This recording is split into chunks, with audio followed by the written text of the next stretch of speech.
بسم الله الرحمن الرحيم.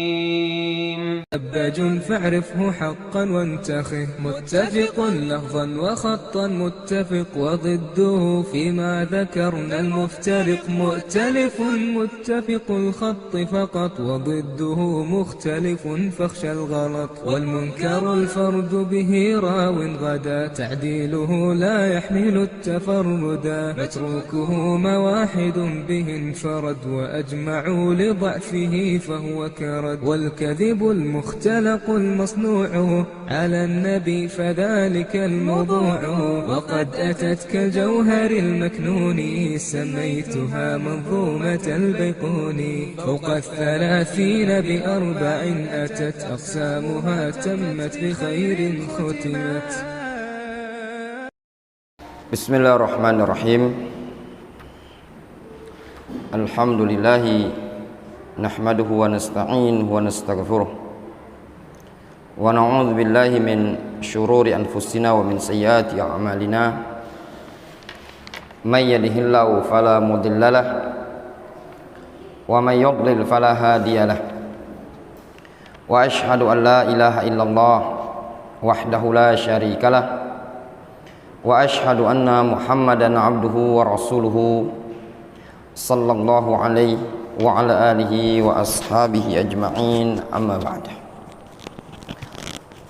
Insyaallah ta'ala pada kajian di siang hari ini kita akan melanjutkan pembahasan kita dari risalah Sa'adatul Mar'a al-Muslimah yang berjudul Sa'adatul Iman wa Tauhid wal Aqidah, kebahagiaan iman, tauhid dan akidah. Di sini disebutkan pada pertemuan sebelumnya kita telah sedikit membaca keterangan dari Syekh Ummu Abdillah hafizahullah taala berkaitan dengan termasuk usul dari akidah kita adalah beribadah kepada Allah Subhanahu wa taala semata. Kemudian disebutkan di halaman 8 atau halaman 7, beliau mengatakan wa min usuli aqidatina, termasuk salah satu prinsip dari akidah kita, akidah kaum muslimin, akidah ahlus sunnati wal jamaah, akidah umat Islam adalah al-imanu bi asma'illahi wa sifatihi, yaitu beriman dengan nama-nama Allah dan sifat-sifat Allah Subhanahu wa taala. Ini termasuk prinsip Islam, prinsip Ahlus Sunnah, prinsip para sahabat, prinsip dakwah yang diajarkan kepada Nabi kita Muhammad sallallahu alaihi wasallam, yaitu mengimani nama-nama Allah Subhanahu wa taala dan sifat-sifat Allah Subhanahu wa taala. Inilah prinsip yang Allah Subhanahu wa taala turunkan kepada Nabi Muhammad sallallahu alaihi wasallam, kemudian Rasul sampaikan kepada para sahabat, dan juga para sahabat menyampaikan kepada para tabi'in, sampailah kepada kita di akhir zaman ini, yaitu mengimani nama-nama dan sifat-sifat Allah Subhanahu wa taala. Kita yakini dan kita imani serta kita tetapkan bahwasannya Allah Subhanahu wa taala memiliki nama, dan juga Allah Subhanahu wa taala memiliki sifat. Sifat-sifat Allah Subhanahu wa taala tidak sama dengan sifat makhluk. Sifat Allah Subhanahu wa taala adalah sifat yang sempurna, ala ma yaliqu bi jalalihi subhanahu wa taala, sesuai dengan kebesaran dan keagungan Allah Subhanahu wa taala. Qala Allah azza wa jalla, Allah azza wa jalla berfirman, walillahil asmaul husna fad'uhu biha, hanya milik Allah Subhanahu wa taala nama-nama Allah Subhanahu wa taala yang indah tersebut. Fad'uhu biha, maka berdoalah kalian kepada Allah Subhanahu wa taala dengan nama tersebut. Ini yang dikenal dengan tawassul bi asma'illahi Subhanahu wa taala. Tawassul dengan nama-nama Allah Subhanahu wa taala sesuai dengan permintaan dan permohonan kita. Ketika kita ingin meminta kepada Allah Subhanahu wa taala berupa rezeki, maka kita berdoa dengan nama Ar-Razzaq. Ya Razzaq.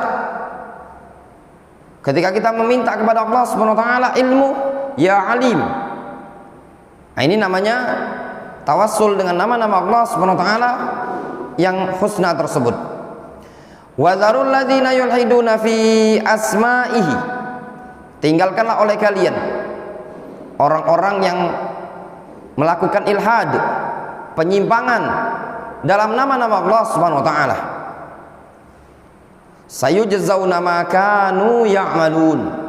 Sungguh mereka orang-orang yang melakukan penyimpangan, melakukan penyelewengan terhadap nama-nama Allah Subhanahu wa taala akan dibalas atas apa yang dulu mereka kerjakan. Penyimpangan atau penyelewengan terhadap nama-nama Allah Subhanahu wa taala mencakup menolak nama-nama tersebut, mencakup mengingkari nama-nama tersebut, atau menyerupakan Allah Subhanahu wa taala dengan makhluk. Ini bentuk ilhad terhadap nama-nama Allah Subhanahu wa taala. Masuk juga memecah nama Allah Subhanahu wa taala untuk nama-nama berhala. Juga dikategorikan penyimpangan terhadap nama-nama Allah Subhanahu wa taala. Allah Subhanahu wa taala memiliki nama Al-Aziz, dipecah oleh sebagian kaum musyrikin menjadi Al-Uzzah untuk nama berhala mereka. Kemudian di sini disebutkan an Abi Hurairah radhiyallahu taala anhu anna Rasulullah sallallahu alaihi wasallam qala. Dari Abu Hurairah radhiyallahu taala anhu bahwasannya Rasulullah sallallahu alaihi wasallam beliau bersabda, Inna lillahi tis'atan wa tis'ina isman. Sesungguhnya Allah memiliki 99 nama. Inna lillahi tis'atan wa tis'ina isman mi'atan illa wahidan. Sesungguhnya Allah Subhanahu wa taala memiliki 99 nama. Man ahsaha dakhalal jannah. Man ahsaha dakhalal jannah. Siapa yang menghitung nama-nama tersebut, mempelajarinya, mentadaburinya, maka dia akan masuk ke dalam surga. Rahul Bukhari wa Muslim. Kata Syekh Ummu Abdillah, wa ihsa'u asma'illahi yashmalu salasata umur. Maksud dari ihsa' nama-nama Allah mencakup 3 perkara. Hifdzuha, fahmu ma'aniha, wa du'a'uhu biha. Menghafalnya, memahami makna-maknanya, dan berdoa kepada Allah Subhanahu wa taala dengan nama tersebut. Maka tatkala seseorang berupaya untuk menghafalkan nama-nama Allah Subhanahu wa taala, kemudian memahami makna yang terkandung dari lafaz nama-nama tersebut, kemudian berdoa kepada Allah dengan menggunakan nama-nama tersebut, maka dia akan dimasukkan oleh Allah Subhanahu wa taala ke dalam surga. Namun perlu diingat dalam hal ini, dalam nama-nama Allah Subhanahu wa taala tidak terbatas cuma 99. Nama Allah Subhanahu wa taala itu sangatlah banyak. Tidak terbatas cuma 99. Bahkan lebih dari 99. Ini nama dari nama Allah Subhanahu wa taala.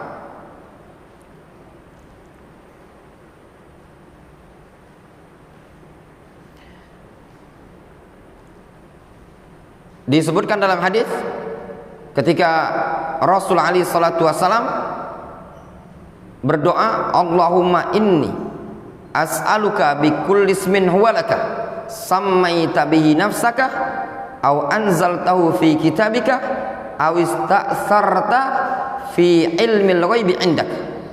Kata Rasul alaihi salatu wassalam dalam doanya beliau mengatakan, Allahumma inni as'aluka, ya Allah aku memohon kepada engkau bi kulli ismin huwa laka, dengan perantara seluruh nama yang engkau miliki. Sammaita bihi nafsak, nama yang engkau namai untuk dirimu, engkau sebutkan untuk dirimu, baik dalam Al-Quran atau dalam hadis. Au anzaltahu fi kitabik, yang engkau turunkan dalam kitab-kitabmu. Au ista'sarta fi ilmil ghaibi indak, atau nama yang engkau simpan yang ada pada ilmu ghaib di sisimu. Kemudian kata Syekh Ummu Abdillah, wa hadza huwa qutbus sa'adah wa madarun najat wal falah. Ini adalah qutbus sa'adah, tonggak patokan kebahagiaan dan poros keselamatan, kesuksesan, wal falah, serta keberhasilan. Maka tatkala seseorang beriman, menetapkan nama-nama Allah Subhanahu wa taala dan sifat-sifat Allah Subhanahu wa taala, ini merupakan sumber kebahagiaan, poros keberhasilan dan kesuksesan di dunia ataupun di akhirat. Terus bagaimana bentuk kita menetapkan nama-nama Allah Subhanahu wa taala dan sifat-sifat Allah Subhanahu wa taala? Mereka para ulama mengatakan dalam hal ini, dalam bab ini, isbatu ma asbatahu Allah li nafsihi wa ma asbatahu rasuluhu lillahi subhanahu wa ta'ala min ghairi tahrifin wala ta'tilin wala tamtsilin wala takyifin,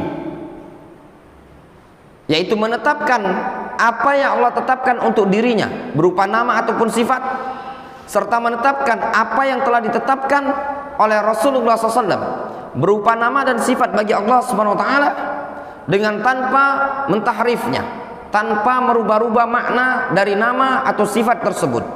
Yang kedua, tanpa menolaknya, mentaktil namanya, tanpa membuang, menolak lafaz ataupun makna dari nama-nama dan sifat tadi. Kemudian yang ketiga, tanpa mentamsil, tanpa menyerupakan sifat Allah dengan sifat makhluk. Misalnya disebutkan dalam Al-Quran Allah Subhanahu wa ta'ala punya wajah. Kita katakan wajah Allah Subhanahu wa ta'ala tersebut tidak sama seperti wajah makhluk. Wajah Allah sesuai dengan kemuliaan dan keagungan Allah Subhanahu wa ta'ala adalah sifat yang sempurna bagi Allah Subhanahu wa ta'ala. Sedangkan wajah makhluk adalah wajah yang penuh dengan kekurangan, penuh dengan kelemahan. Kemudian di dalam menetapkan nama dan sifat bagi Allah Subhanahu wa ta'ala, prinsip yang berikutnya adalah tidak diperbolehkan untuk mentakyif. Mentakyif itu menghayal-hayalkan nama atau sifat dari nama-nama Allah Subhanahu wa ta'ala tersebut. Tidak diperbolehkan menghayal-hayalkan. Ketika disebutkan Allah Subhanahu wa ta'ala punya wajah, Allah Subhanahu wa ta'ala memiliki kedua mata, ya, tidak boleh dibayang-bayangkan di alam benak kita. Ini juga dilarang.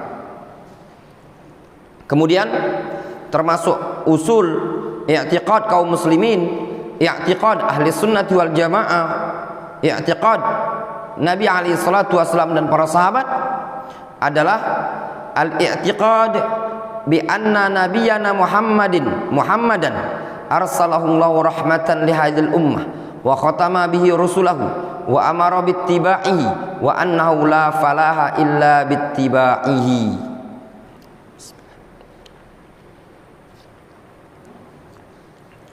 Kata beliau, termasuk prinsip akidah kita, akidah umat Islam, akidah kaum muslimin, meyakini bahwasannya Nabi kita, Nabi Muhammad SAW, arsalahullahu rahmatan lihadil ummah, telah Allah Subhanahu wa ta'ala utus sebagai rahmat untuk umat ini.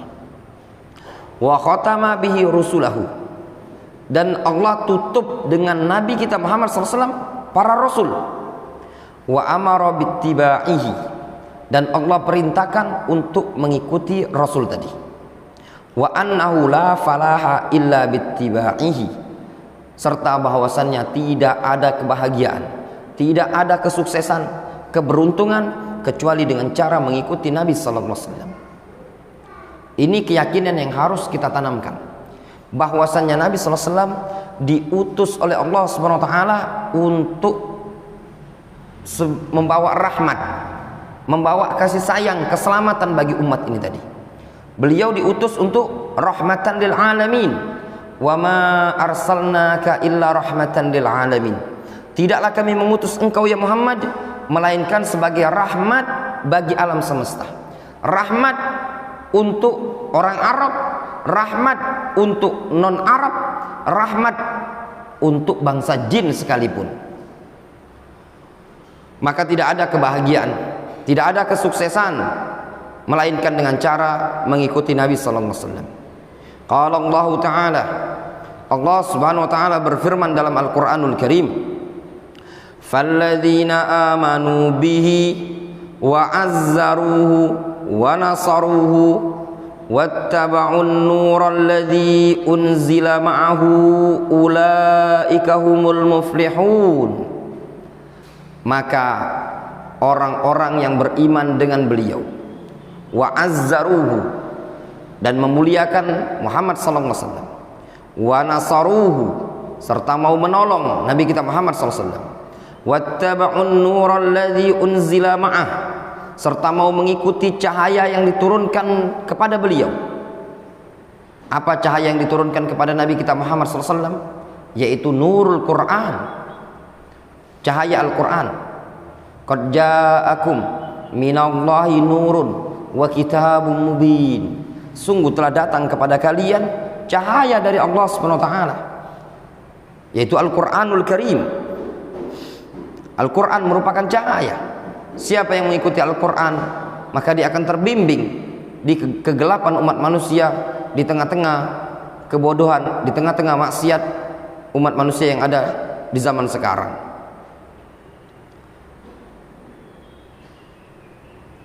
Kemudian di antara min usul, termasuk prinsip akidah kita adalah al-iman bil qadari khairihi wa syarrih, yaitu beriman dengan takdir khairihi wa syarrih, takdir baik dan takdir buruk, huluwihi wa murrihi, takdir yang manis dan juga yang pahit, wa annallaha khaliqu kulli syai'in, dan meyakini bahwasannya Allah adalah pencipta segala sesuatu. La yakhruju syai'un min khalqihi wal mulkihi, tidak ada sesuatu apapun, sedikit apapun yang keluar dari kekuasaan Allah, yang keluar dari ciptaan Allah Subhanahu wa taala. Semua yang ada di alam semesta ini, barang yang kecil pun atau hewan yang paling kecil pun, kita yakini itu adalah makhluk Allah Subhanahu wa taala. Sekecil apapun hewan tersebut, itu adalah makhluk Allah Subhanahu wa taala dan dibawa kendali Allah Subhanahu wa taala. Itu yang kita yakini. Dan juga perbuatan kita, aktivitas kita, serta jasadnya kita ini adalah makhluk ketetapan dari Allah Subhanahu wa taala. Masya'akan wa ma lam yasha' lam yakun. Apa yang Allah kehendaki, kana, pasti terjadi. Wa ma lam yasha' lam yakun. Sesuatu yang tidak Allah kehendaki tidak akan terjadi. Kalau Allah berkehendak pasti terjadi, kalau Allah tidak berkehendak tidak akan terjadi. Innama amruhu idza arada syai'an ayyaqula lahu kun fayakun. Kata Allah Subhanahu wa taala, innama amruhu idza arada syai'an ayyaqula lahu kun fayakun. Urusan Allah Subhanahu wa taala itu tatkala Allah menginginkan sesuatu, ayyaqulu kun fayakun. Jadi fayakun, maka jadi.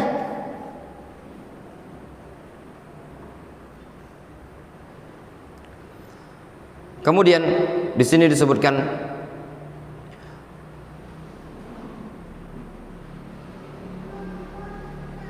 ya'lam ma kana wa ma yakun. Allah mengetahui apa yang sudah terjadi dan apa yang akan terjadi. Wa ma lam yakun law kana kaifa yakun. Dan Allah Subhanahu wa taala juga Maha mengetahui sesuatu yang tidak terjadi. Kalau seandainya terjadi, Allah Subhanahu wa taala juga tahu bagaimana terjadinya. Jadi saking luasnya ilmu Allah Subhanahu wa taala, Allah Subhanahu wa taala mengetahui perkara yang terjadi dan Allah mengetahui perkara yang belum terjadi, yang sudah terjadi, bahkan perkara yang tidak akan terjadi. Kalau seandainya terjadi, maka Allah tahu bagaimana bentuknya jika sudah terjadi. Qala Allah Subhanahu wa ta'ala, Allah Subhanahu wa ta'ala berfirman, alam ta'lam annallaha ya'lamu ma fis samai wal ard inna dzalika fi kitab inna dzalika 'ala Allahi yasir. Kata Allah Subhanahu wa taala, alam ta'lam, bukankah engkau telah mengetahui, annallaha ya'lamu ma fis samai wal ard, sesungguhnya Allah Subhanahu wa taala Maha mengetahui apa yang ada di langit dan di bumi. Inna dzalika fi kitab, sesungguhnya yang demikian itu sudah tertulis di kitab, di buku catatan takdir. Inna dzalika 'ala Allahi yasir, sesungguhnya yang demikian itu sangat mudah bagi Allah Subhanahu wa taala. Sangat gampang. Kalau Allah Subhanahu wa taala ingin mengangkat derajat seseorang, Allah akan angkat. Kalau Allah ingin merendahkan, Allah rendahkan. Kalau Allah ingin membinasakan dia, maka Allah binasakan. Semuanya tidaklah berat bagi Allah Subhanahu wa taala. Kemudian di antara prinsip Islam, akidah kita adalah as-sam'u wat ta'ah li waliyil amri wa adamul khuruj alaihi, mendengar dan taat terhadap penguasa serta tidak memberontak penguasa tersebut. Kama qala rabbuna ya ayyuhalladzina amanu atii'ullaha wa atii'ur rasul wa ulil amri minkum. Sebagaimana Allah Subhanahu wa taala mengatakan, wahai orang-orang yang beriman, taati Allah, taati Rasul dan penguasa di tengah-tengah kalian. Ini prinsip Islam, adalah mendengar dan taat terhadap penguasa pada perkara-perkara yang terdapat maslahat atau pada perkara-perkara yang ma'ruf. Itu juga yang diambil perjanjian bai'at oleh para sahabat, sebagaimana disebutkan dalam hadis Jarir Ibnu Abdul Al-Bajali radhiyallahu ta'ala anhu. Beliau mengatakan, bay'atu Rasulullah SAW ala sam'i wa ta'ah wan nushi likulli muslimin. Aku berbaiat kepada Nabi SAW untuk mendengar dan taat dan memberikan nasihat kepada setiap kaum muslimin. As-sam'u wa ta'a li waliyil amr wa adamil khuruj alaihi. Kama qala rabbuna ya ayyuhalladzina amanu atii'ullaha wa atii'ur rasul wa ulil amri minkum fa ta'atu waliyil amr imtithalun li amrillahi wa rasulihi. Maka tindakan kita mentaati penguasa adalah sebagai bentuk, sebagai wujud pengamalan terhadap perintah Allah Subhanahu wa taala dan perintah Rasulullah SAW. Wa bidzalika tantazimul hayatu wa tahsulus sa'adah. Maka dengan hal tersebutlah, dengan mendengar dan taat kepada penguasa, tidak memberontak, tidak demonstrasi, akan tersusun rapilah pola hidup kita ini tadi. Wa tahsulus sa'adah, dan akan mendapatkan kebahagiaan. Wa tuqamu sya'airullah, dan akan ditegakkan syiar-syiar Allah Subhanahu wa taala. Wa yastaqirrul amnu wal aman wa tusanud dima, serta akan menjadi tetaplah keamanan dan rasa nyaman serta darah-darah kaum muslimin akan terjaga. Wa tuhfazu thawrat wal mumtalakat wa tuhfazu sarwat wal mumtalakat, serta harta yang berlimpah ruah tadi akan bisa terjaga dan juga aset-aset kepemilikan juga bisa terjaga. Wa tu'akharul ardu bil barakatil wal khairat, serta bumi tersebut atau wa tazkharul ardu bil barakati wal khairat, serta bumi tersebut bisa mengeluarkan keberkahan dan kebaikan, atau bumi tersebut bisa menyimpan keberkahan dan kebaikan. Itu tatkala seseorang mentaati penguasa pada perkara yang baik ya. Ini jelas ya ikhwan, barang siapa yang tidak mentaati penguasa, kata para ulama, zahabat ukhrahu, maka akhiratnya akan hilang, atau zahabat dunyahu, dunianya akan hilang. Kata para ulama, siapa yang tidak mentaati penguasa maka hilang dunianya. Siapa yang tidak mentaati para ulama akan hilang akhiratnya. Wala yantazimul halu abadan wala yastaqimu biduni walil amr.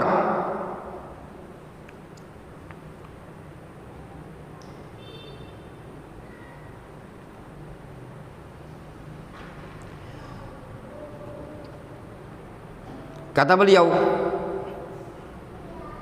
wala yantazimul hal, suatu keadaan tidak akan bisa tersusun rapi selama-lamanya.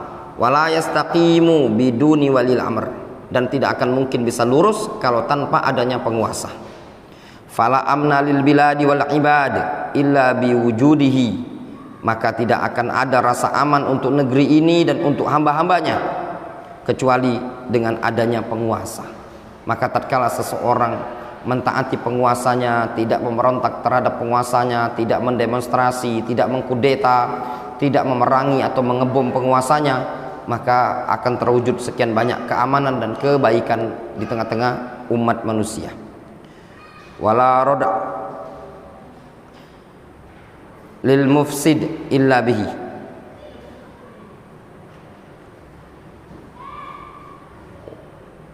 wala tahsul khairat wa barakatul balad illa bihi, dan tidak akan bisa, wala roda, tidak akan ada penentangan terhadap orang-orang yang melakukan kerusakan melainkan dengan sebab penguasa. Dan tidak akan terjadi, terhasilkan kebaikan dan juga keberkahan suatu negeri illa bihi, melainkan dengan perantara penguasa. Demikianlah kedudukan penguasa. Ya, keberadaan penguasa di tengah-tengah umat adalah rasa aman yang akan didapatkan oleh umat ini tadi.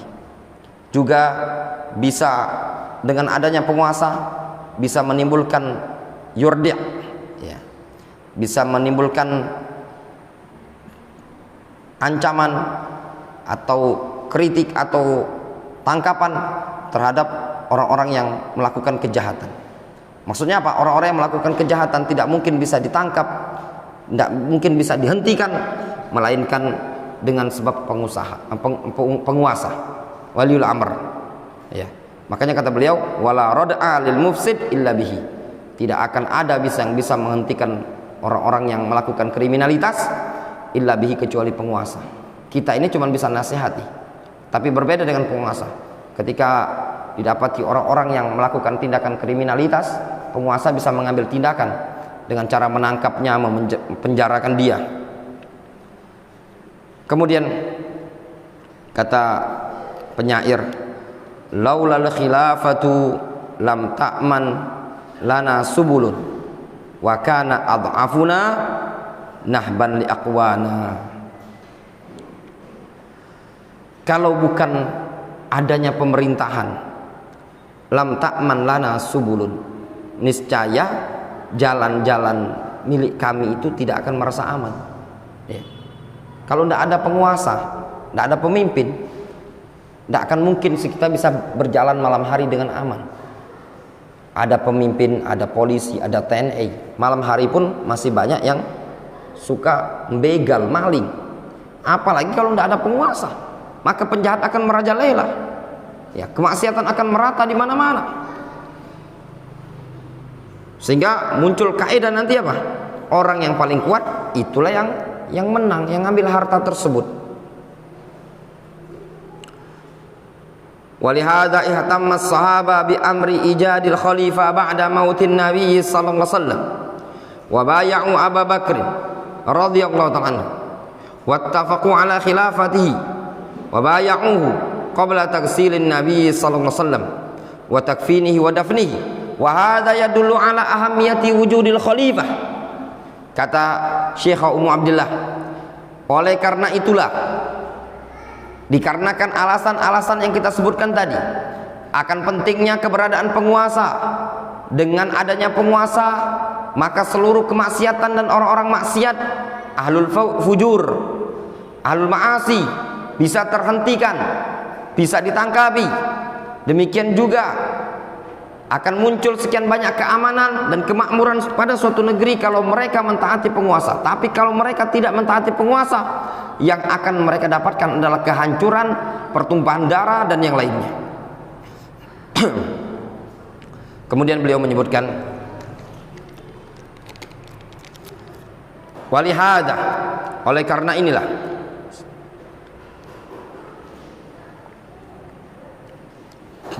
ihtamma as-sahaba bi amri ijadil khalifah ba'da mautin Nabi sallallahu alaihi wasallam wa bay'u Abu Bakr wa ittafaqu ala khilafati wa bay'uhu qabla taghsilin Nabi sallallahu alaihi wasallam wa takfinihi wa nafnihi wa hadha yadullu ala ahammiyati wujudil khalifah.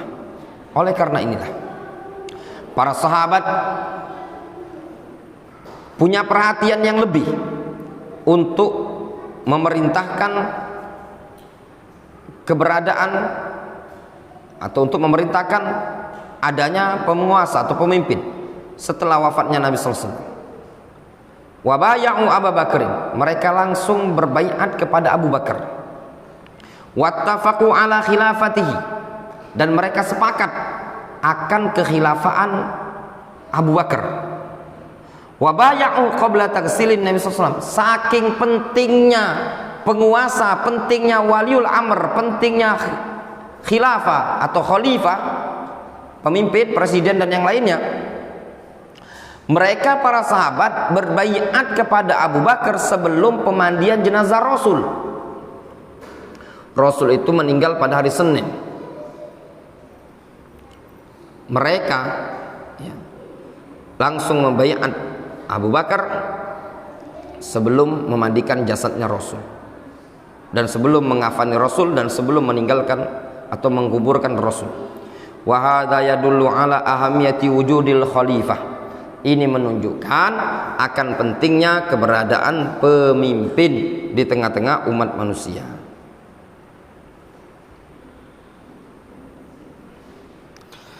Ini yang disebutkan oleh Syekhah Ummu Abdillah. Kemudian beliau menyebutkan, walakin tanabbahi wa tabassari fa ta'atu waliyil amr takunu fil ma'ruf. Akan tetapi wahai saudariku muslimah, tanabbahi, pekalah engkau, sadarlah engkau, wa tabassari, berilmulah engkau, sesungguhnya ketaatan terhadap pemerintah adalah takunu fil ma'ruf, pada perkara yang ma'ruf. Maknanya apa? Kalau seandainya pemerintah tidak memerintahkan kepada perkara yang ma'ruf, tidak memerintahkan kepada perkara yang terdapat padanya maslahat, maka tidak boleh kita taati atau kita dengarkan perintahnya.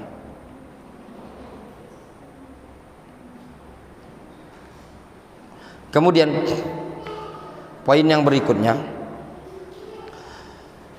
al-imanu bi asyratis sa'ah, termasuk keyakinan akidah kita, akidah umat Islam, adalah mengimani tanda-tanda hari kiamat, wat tahaddutsu anha, dan berbicara tentang tanda-tanda hari tersebut.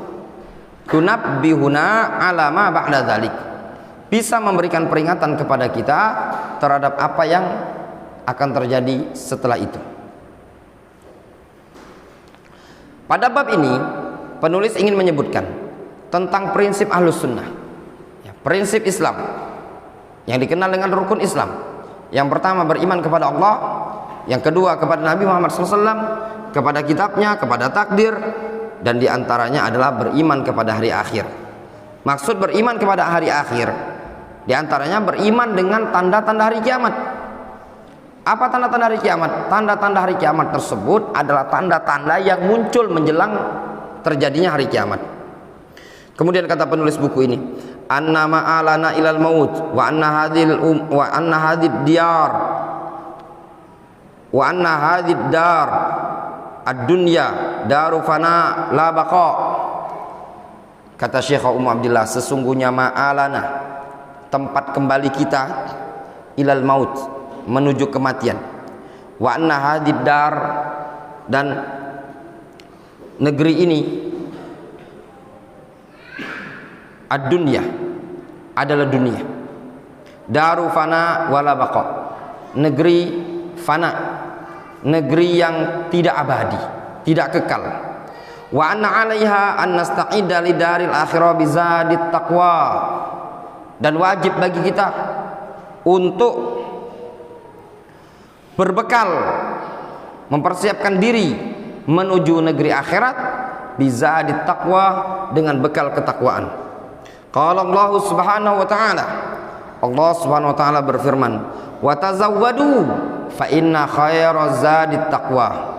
Berbekallah kalian, sesungguhnya sebaik-baik bekal adalah takwa kepada Allah Subhanahu wa taala. Wattaqun ya ulil albab, takwalah kalian, takutlah kalian kepadaku ya ulil albab, wahai orang-orang yang cerdas. Pada ayat ini jelas sekali, kata penulis buku ini, hadhihi isyaratun ila mujmal ba'di usuli aqidatina. Kata Syekh Ummu Abdillah, ini adalah isyarat untuk menuju sebagian dari prinsip-prinsip kita, sebagian dari prinsip Ahlus Sunnah, prinsip Thaifatul Mansurah secara global. Jadi belum duluan, tidak semuanya yang disebutkan Syekh Ummu Abdillah ini tadi. Ini disebutkan beberapa poin. Yang pertama, beribadah kepada Allah Subhanahu wa taala semata. Yang kedua, beriman kepada nama Allah dan nama Rasul. Kemudian yang ketiga, mengimani bahwasanya Nabi SAW adalah rahmat untuk semesta alam dan beliau penutup para nabi. Juga mengimani dengan takdir dan buruk. Kemudian di antara poin yang berikutnya, beriman bahwasanya ma'alul maut, tempat menuju kematian adalah qala Allah taala, Allah Subhanahu wa taala berfirman, wa tazawwadu fa inna khairaz zadit taqwa. Berbekallah kalian dikarenakan sebaik-baik bekal adalah takwa. Wattaqun ya ulil albab, takutlah kalian kepadaku wahai ulul albab. Hadhihi isyaratun ila mujmal ba'di usuli aqidatina. Ini adalah isyarat untuk menuju sebagian perkara-perkara yang masih global dari prinsip-prinsip akidah kita. Ini yang disebutkan oleh Syekh Ummu Abdillah.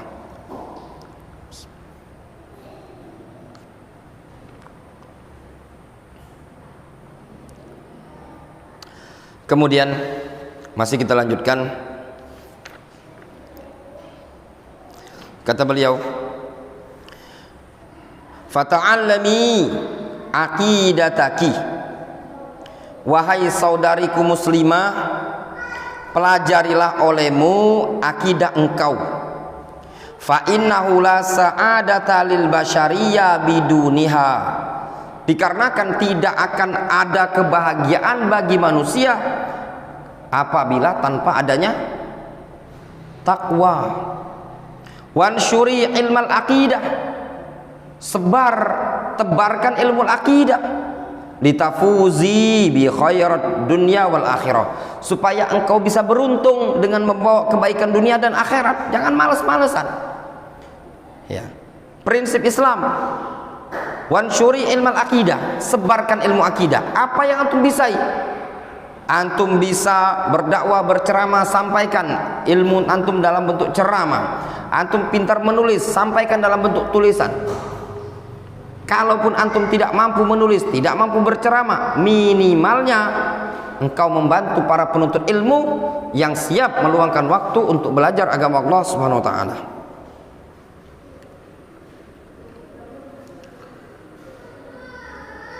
Kemudian di sini disebutkan, wa ya hani'an liman ja'ahal mautu wa hiya ala aqidatin rasikhatin wa lam ta'sif bihal fitan. Wa ya hani'an, alangkah indahnya, alangkah bagusnya orang yang didatangi oleh kematian dalam keadaan dia berada di atas akidah yang rasikhah, akidah yang kokoh, akidah yang mantap. Lam ta'sif bihal fitanu, yaitu akidah yang tidak dihembuskan oleh fitan, yang tidak dihalau oleh angin topan.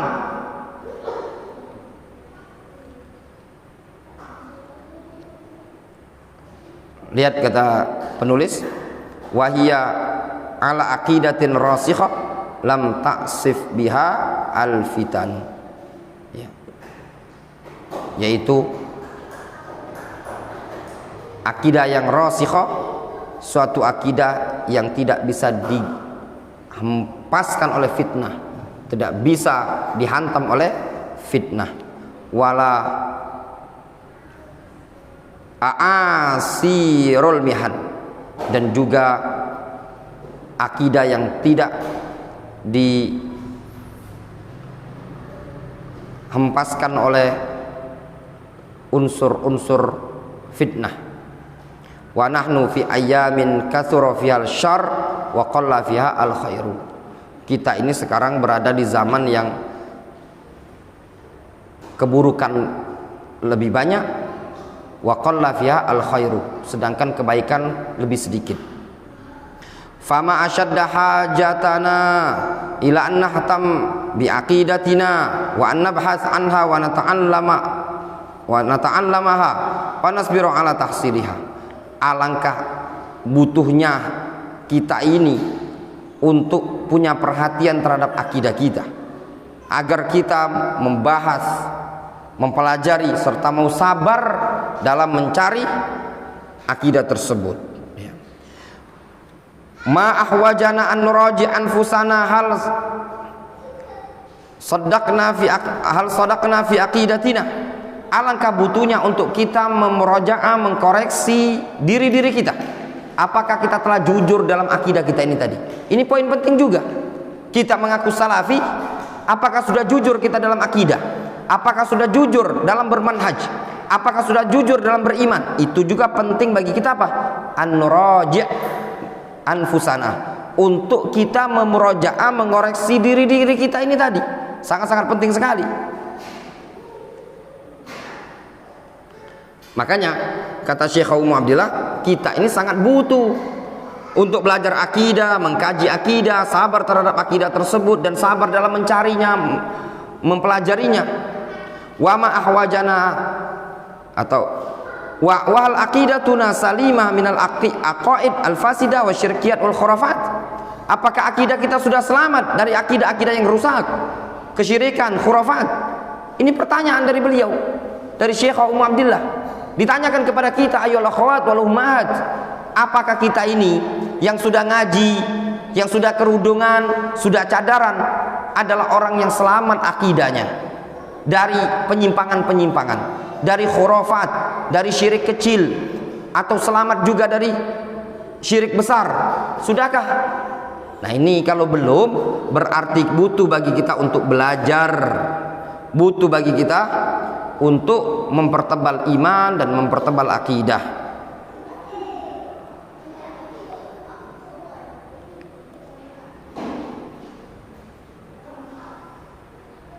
Kemudian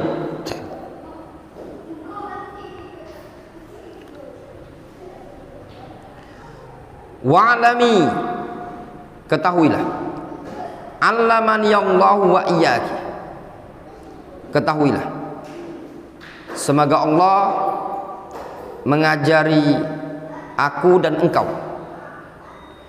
annalil aqidatis sahihah asaron hamida jamila fi bina'il usari wa sa'adatiha. Bahwasannya akidah yang sahih, akidah yang benar, dia memiliki pengaruh yang sangat terpuji, lagi sangat indah di dalam membangun rumah tangga, membangun keluarga serta kebahagiaan keluarga. Masya Allah. Ini dengarkan baik-baik para akhwat dan ummahat. Kata Syekh Ummu Abdillah, akidah yang sahihah, akidah yang benar, akidah yang sesuai dengan Al-Quran dan Sunnah, sesuai dengan pemahaman para sahabat, sesuai dengan bimbingan Nabi SAW, punya pengaruh yang terpuji lagi indah di dalam bangun rumah tangga, di dalam membangun keluarga serta kebahagiaan keluarga. Punya pengaruh yang besar dalam akidah. Wajtima'i kalimatiha wa qiwamiha wa tanzimi hayatiha wa alaqatiha, serta pada perkara berkumpulnya atau sepakatnya kalimat dalam rumah tangga tersebut. Itu bergantung dengan akidah. Kalau suami istri akidahnya adalah akidah yang sahihah, maka senantiasa akan terkumpulkan pada rumah tangga tersebut rumah tangga yang selalu satu kalimat. Tidaklah ada ketimpangan dalam rumah tangga, ada kemelencengan dalam rumah tangga. Misalnya sang istri membangkang kepada suaminya, enggan untuk meminta maaf ketika salah, untuk membenahi dirinya. Itu semua disebabkan akidah yang ada pada dia adalah akidah yang lemah, akidah yang tidak sahihah. Dan juga tegak kiwamiha, lurusnya rumah tangga, tegaknya rumah tangga, itu juga harus dibangun dalam akidah yang sahihah. Wa tanzimi hayatiha wa alaqatiha, serta akidah yang sahih itu punya pengaruh dalam menyusun kehidupan rumah tangga dan keserasian dalam rumah tangga. Masya Allah, ini faedah yang luar biasa bagi kita semua. Ya, kalau orang sudah akidahnya bagus, akidahnya sahihah, pasti akan memunculkan sekian banyak kebaikan pada rumah tangga tersebut. Kebahagiaan yang akan dia dapatkan, satu kalimat yang akan dia dapatkan, tertatanya kehidupan rumah tangga, serta muncul sekian banyak keharmonisan pada rumah tangga tersebut. Famin qabli ijtima'il usrah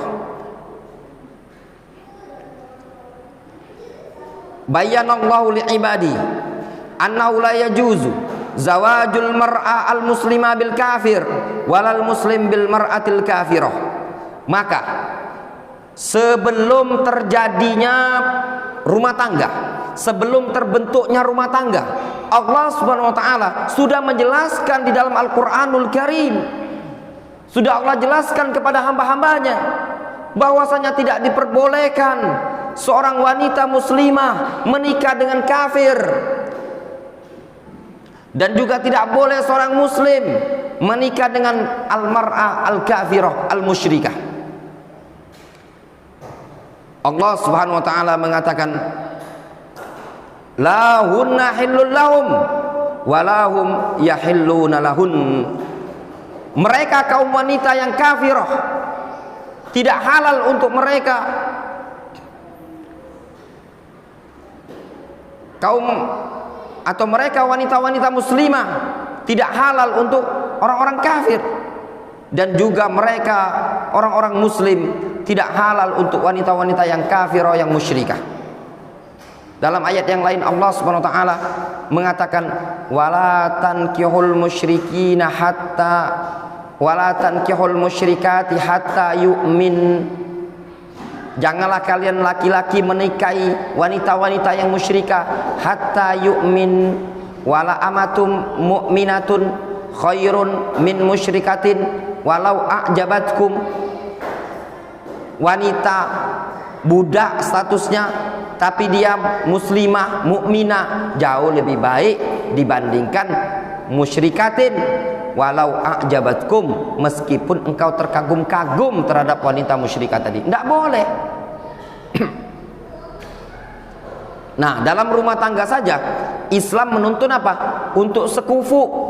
Apa sekufu itu tadi? Satu akidah, satu tauhid, satu agama, satu prinsip yang benar. Wa arsyadan nabiyyu sallallahu alaihi wasallam ar-rajula ila ikhtiyari sahibatil imani wad din. Sungguh Nabi sallallahu alaihi wasallam telah membimbingkan kaum lelaki untuk memilih istri yang seiman dan seagama. Sudah dianjurkan oleh Rasul alaihi salatu wassalam. An Abi Hurairah radhiyallahu taala anhu anin Nabi sallallahu alaihi wasallam qala, dari Abu Hurairah Nabi sallallahu alaihi wasallam beliau mengatakan tunkahul mar'atu li arba'in. Wanita itu dinikahi karena 4 alasan. 5 liha, dikarenakan dia punya harta. Wali hasabiha, atau dikarenakan dia punya kedudukan. Wali jamaliha, atau dikarenakan dia cantik. Wali diniha, atau dikarenakan agamanya bagus. Rasul mengatakan laki-laki kalau nikahi seorang perempuan biasanya tujuannya sebab mendorong dia untuk nikah, bisa jadi karena dia berharta, bisa jadi karena wanita tersebut punya kedudukan, bisa jadi dikarenakan dia cantik, bisa jadi dikarenakan agamanya. Kemudian Rasul menyebutkan fadfar bidzatid din taribat yadak. Pilih yang bagus agamanya, Kalau engkau memilih wanita yang bagus agamanya, taribat yadak, ya, engkau akan beruntung. Ya. Fadfar, maka beruntunglah engkau dengan wanita yang bagus agamanya. Kalau tidak, taribat yadak, engkau binasa, engkau celaka, engkau telah mengotori tanganmu. Jadi ketika seseorang laki-laki memilih istri, nah istrinya tadi adalah wanita yang muslimah, yang bagus akidahnya, bagus imannya, maka al-zufr, kesuksesan, al-falah, keberhasilan yang dia dapatkan. Demikian sebaliknya, kalau seorang suami, seorang laki-laki mencari wanita yang tidak bagus agamanya, maka kebinasaan yang dia dapatkan nanti di hari kemudian.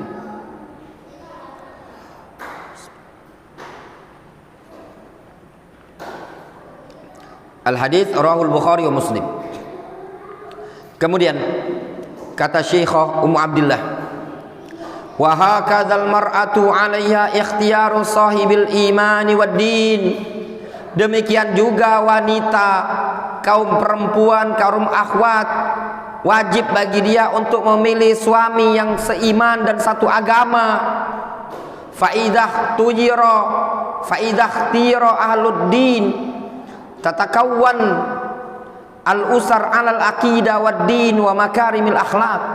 Apabila ada seorang perempuan dipilihkan ahluddin, dicarikan suami yang bagus agamanya, maka akan tersusunlah rumah tangga, keluarga kecil yang dibangun di atas akidah serta agama yang bagus dan juga akhlak-akhlak yang mulia. Demikianlah kalau wanita cari suami yang bagus agamanya, penuh rasa takut, penuh iman, penuh tauhid, maka akan muncul rumah tangga, walaupun rumah tangga yang mungil, ya, walaupun ekonomi yang pas-pasan, maka akan terbentuklah rumah tangga yang dibangun di atas akidah yang benar, di atas agama yang lurus, dan juga di atas akhlak yang mulia. Masya Allah, alangkah indahnya apa yang disebutkan oleh beliau Syekhah Ummu Abdillah Aisyah bintu Syekh Muqbil rahimahullahu ta'ala. Ya. Kata beliau, wa kam min imra'atin tazawwajat bi rajulin munharifin falam taslam min hirafihi. Berapa banyak ada seorang wanita yang muslimah, yang baik-baik, tatkala menikah dengan seorang laki-laki yang punya pemikiran menyimpang, maka wanita tadi tidak selamat dari penyimpangan dia juga. Yang tadinya dikenal seorang akhwat, seorang talibah, penuntut ilmu, tatkala mencari suami, namun suami tersebut bukan seorang yang bagus akidahnya, bukan bagus imannya, maka lambat laun wanita muslimah, wanita yang salafiyah ini tadi bisa diseret oleh suaminya tadi menuju kepada penyimpangan. Wal mar'atu sari'atu ta'assur bizauj. Yang namanya seorang wanita, seorang perempuan sangat cepat sekali terpengaruh dengan suaminya. Yang namanya wanita kan lemah, nurut apa kata suami. Kata suaminya kanan-kanan, kata suaminya kiri-kiri, kata suaminya berhenti ya berhenti. Suami pengendali rumah tangga. Kadang lihat sebagian wanita, ada yang sudah kenal dakwah salafiyah, ingin ngaji, kata suaminya jangan ngaji ke sana, ikut kajian kami. Dia ikut suaminya. Lama-lama futur. Berapa banyak didapati seorang wanita muslimah yang dulu ketika masih gadis atau masih kuliah, masih sekolah, masih pondok pesantren, nampak sosok seperti orang yang berilmu, nampak sosok seperti orang yang punya akidah di atas akidah yang benar. Tapi tatkala salah dalam memilih suami, sedikit demi sedikit, syai'an fa syai'an, maka ada yang futur, ada yang menyeleneh pemikirannya, ada yang semakin parah di atas penyimpangan. Bahkan naudzubillah, tidak jarang juga kita jumpai ada wanita-wanita muslimah yang menyimpang murtad dari agama Islam disebabkan suaminya kafir. Kemudian kata Syekh Ummu Abdillah, wa khasatan idza ahabbathu wa ruziqat minhu auladan. Secara khusus lagi, terlebih lagi apabila seorang wanita ini tadi cinta mati, cinta banget sama suaminya. Sehingga kalau seorang wanita cinta yang sangat-sangat sekali terhadap suaminya, apa yang diinginkan suaminya diikuti sama dia. Terlebih lagi kalau dia sudah ruziqat minhu auladan, sudah punya banyak anak. Apa kata suaminya? Kata suaminya, murtad, pindah agama engkau, ikut saya ke gereja, kalau enggak saya cerai. Berapa banyak seorang wanita muslimah keluar dari agama Islam, murtad ikut suaminya dikarenakan kondisi suaminya yang kafir. Dan itu nyata ya akhwat, ya ummahat, itu nyata.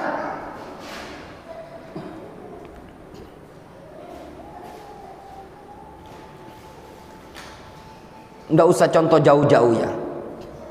Ini karena kajian kita ini pakai mic dalam ya. Di samping rumah kita ini, arah kiblat ini, itu ada rumah ya, tetangga kita ini Nasrani. Dulu itu agama suaminya adalah Nasrani, Kristen. Istrinya seorang muslimah.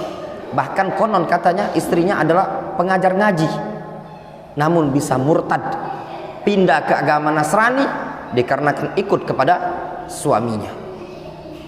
Kemudian sedikit lagi kata beliau, wa kam min rajulin tazawwaja bimra'atin munharifatin fil aqidati fata'assara biha. Betapa banyak dari kalangan laki-laki yang menikah dengan seorang wanita yang menyimpang dalam hal akidah, fata'assara biha, lalu terpengaruh dengan pemikiran-pemikiran istrinya tadi. Sangat banyak yang demikian ini tadi. Kita jumpai seorang laki-laki yang punya prinsip yang bagus, punya hafalan Al-Quran sekalipun, tapi dikarenakan menikah dengan seorang wanita yang punya pemikiran menyimpang, lalu lambat laun dia pun akan menyimpang.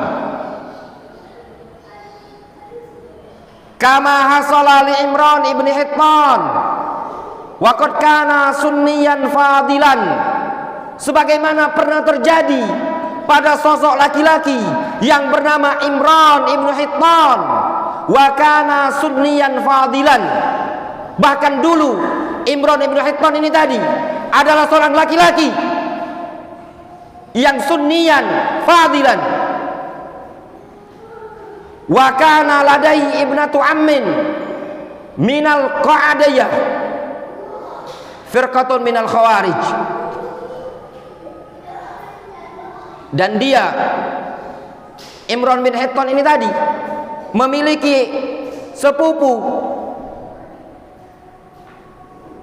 anak dari pamannya dia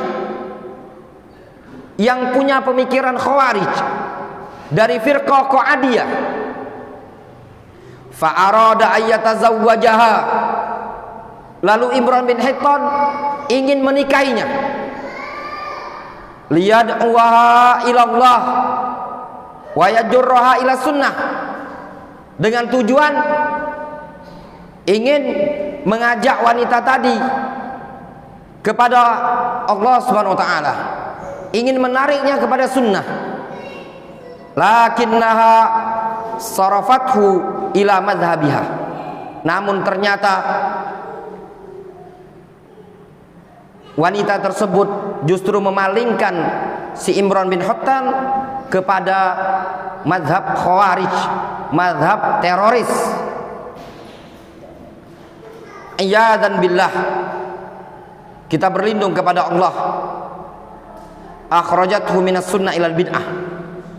Ya, wanita ini tadi yang punya pemikiran kharijiyah mengeluarkan Imran bin Hittan dari sunnah menuju bid'ah. Wa minas sa'ada ila syaqawah, mengeluarkan dari kebahagiaan menuju kesengsaraan, wa minan nur ila zulmah, dan mengeluarkannya dari cahaya menuju kegelapan. Sampai-sampai Imran bin Hittan ini tadi memuji seorang pembunuh Ali bin Abi Thalib, yaitu Abdurrahman bin Muljim. Imran bin Hittan melantunkan bait syair dengan mengatakan, ya darbata min taqiyyin ma arada biha illa ridwana. Wahai tebasan orang yang bertakwa, yang mana dia tidaklah menebas leher Ali bin Abi Thalib melainkan dikarenakan mengharapkan keridhaan Allah Subhanahu wa taala.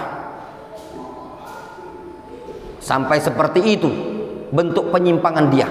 Dalam keadaan Imran bin Hittan digolongkan oleh para ulama pada masa itu sebagai ahlul hadis, sebagai ulama, sebagai orang yang dikenal dengan sunnahnya, bahkan termasuk salah seorang perawi dari perawi Sahih Bukhari. Ya.